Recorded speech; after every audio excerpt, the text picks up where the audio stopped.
بسم اللہ الرحمن الرحیم ایاک نعبد و ایاک نستعین۔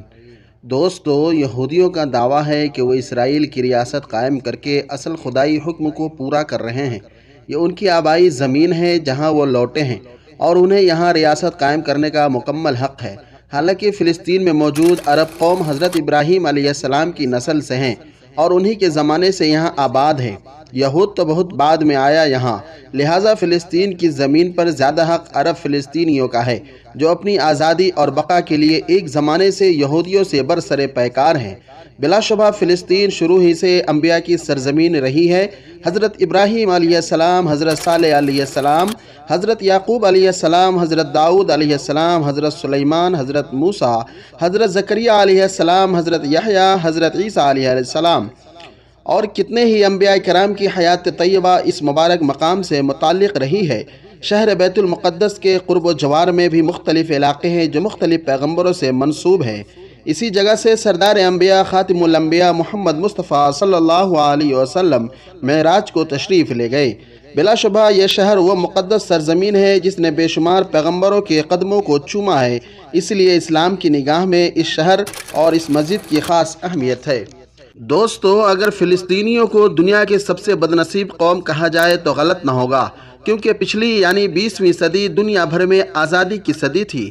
تقریباً تمام ایشیائی اور افریقی ممالک یورپ کی غلامی کی زنجیریں توڑ کر آزادی کا جام پی رہے تھے۔ اس کے برخلاف 1949 عیسوی میں ہم فلسطینیوں کو غلام بنایا جا رہا تھا۔ اقوام متحدہ کے سائے تلے دنیا بھر کے یہودی اکٹھا ہو کر ہم فلسطینیوں کو اپنے ہی وطن سے بے دخل کر کے اسرائیلی ریاست قائم کر رہے تھے، اور ہم بیچارے فلسطینی لوگ اپنا گھر بار چھوڑ کر پڑوسی عرب ممالک کی طرف رخ کر رہے تھے، اور ہم فلسطینی باشندے خیموں میں پناہ لے رہے تھے۔ تب سے اب تک تقریباً 75 برس گزر گئے، لیکن ہم فلسطینیوں کی جنگ آزادی جاری ہے۔ ہم اپنے حقوق کے لیے، ہم اپنی زندگی بہتر جینے کے لیے یہودیوں سے لڑ رہے ہیں، لیکن افسوس، جب بھی ہم اپنے حقوق کے لیے لڑتے ہیں تو اسرائیل اپنے طاقت کی بدولت ہماری مزید زمین قبضہ کر لیتا ہے اور ہم فلسطینیوں کو غلامی کے اندھیروں میں دھکیل دینا چاہتا ہے۔ لیکن ہم آزادی کے متوالے فلسطینی ہر قسم کی قربانی دے کر پھر سے اپنی آزادی کی جنگ چھیڑ دیتے ہیں، اور یہ سلسلہ برسوں سے آج تک چل رہا ہے۔ اے دنیا کے مسلمانوں، کیا تمہارے اندر سے ایمانی حرارت ختم ہو گیا؟ کیا تم نے اسلام کے لیے صحابہ کی قربانی کو بھول گئے؟ کیا تم نے اپنے جرنیلوں اور بہادروں کو بھلا دیا؟ کیا تم نے فاتح سلطان صلاح الدین ایوبی کے دور کو بھلا دیا؟ کیا تم نے ہم فلسطینیوں سے منہ موڑ لیا؟ کیا تم نے قبلہ اول سے ناطہ توڑ لیا؟ اگر نہیں تو آؤ میرے ساتھ کچھ دیر بیٹھو، کچھ دیر میری ویرانی پر تذکرہ کرو اور اسرائیلی بربریت کا نظارہ دیکھو، کس طرح ہمارے معصوم اور بے گناہ بچوں، عورتوں اور بوڑھوں کو قتل کر دیا، اور کس طرح ہم فلسطینیوں کو ہماری ہی زمین سے یہ یہودی نکالنے پر تلے ہوئے ہیں۔ کیا تم نے وہ قرآن کی آیت بھلا دی جس میں رب کائنات نے ان یہودیوں عیسائیوں کے بارے میں فرمایا، اے ایمان والو، یہود و نصارہ کو دوست نہ بناؤ، وہ ایک دوسرے کے دوست ہے، اور تم میں سے جو ان کا دوست رکھے گا وہ انہی میں سے ہوگا۔ بے شک اللہ ظلم شعار لوگوں کو ہدایت نہیں دیتا۔ اے مسلمانوں، اس آیت کریمہ کے آخر میں ظالموں کا تذکرہ کر کے اس بات کی طرف اشارہ فرمایا گیا ہے کہ جو یہود و نصارہ یا جو بھی قوم ظلم و جور پر کمر بستہ ہو، مسلمانوں کو اپنی طاقت کے مطابق ان سے بے تعلقی برتنا واجب ہے اور ان سے دور رہنا ضروری ہے، کیونکہ انہیں تمہارے دین اسلام کی وجہ سے انتہائی درجہ ان کے دلوں میں بغض و حسد اور نفرت ہے۔ وہ تمہارے گھروں اور شہروں بستیوں کو ویران کرنے پر تلے رہیں گے۔ انہی اوصاف خبیثہ کی بنا پر ان یہودیوں سے بے تعلقی برتنے کو کہا گیا ہے۔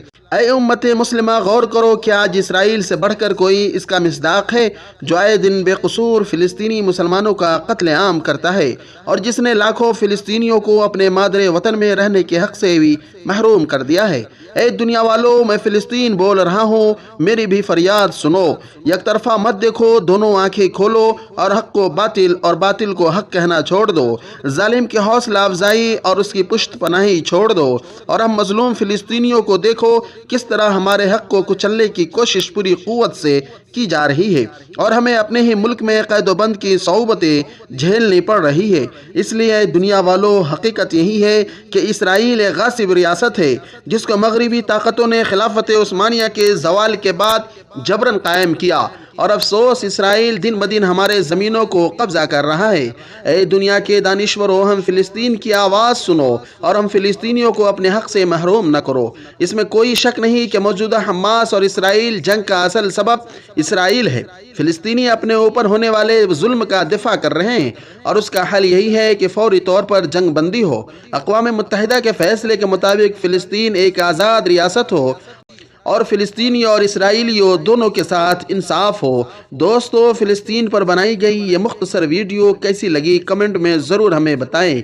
آج کے لیے بس اتنا ہی، پھر ملیں گے انشاءاللہ کسی نئی ویڈیو میں۔ تب تک آپ اپنا خیال رکھیے۔ خدا حافظ۔